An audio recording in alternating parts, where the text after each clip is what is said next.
আমাদের পল্লী কবি জসীমউদ্দীনের এক কালজয়ী কবিতা আসমানী। আসমানীরে দেখতে যদি তোমরা শোবে চাও, রহিমদ্দির ছোট্ট বাড়ি রসুলপুরে যাও। বাড়ি তো নয় পাখির বাসা, ভেন্না পাতার ছানি, একটুখানি বৃষ্টি হলেই গড়িয়ে পড়ে পানি। একটুখানি হাওয়া দিলেই ঘর নড়বড় করে,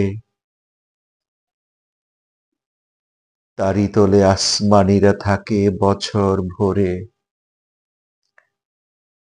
পেটটি ভরে পায় না খেতে বুকের কখান হাড়, সাক্ষী দিছে অনাহারে কদিন গেছে তার।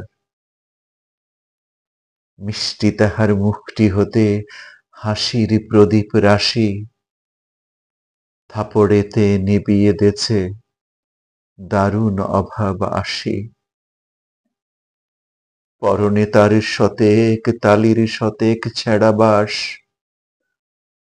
সোনালি তার গা বরণের করছে উপহাস। ভোমর কালো চোখ দুটিতে নাই কৌতুক হাসি, সেখান দিয়েই গড়িয়ে পড়ে অশ্রু রাশি রাশি।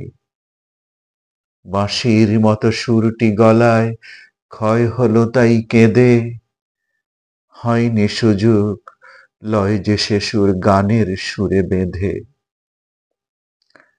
আসমানীদের বাড়ির ধারে পদ্ম পুকুর ভরে, ব্যাঙের ছানা শ্যাওলা পানা কিলবিলবিল করে। ম্যালেরিয়ার মশক সেথা বিষ গুলিছে জলে, সেই জলেতে রান্না খাওয়া আসমানীদের চলে। পেটটি তাহার দুলছে পিলে, নিতুই যে জ্বর তার,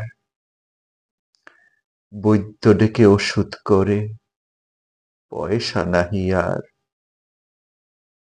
ধন্যবাদ।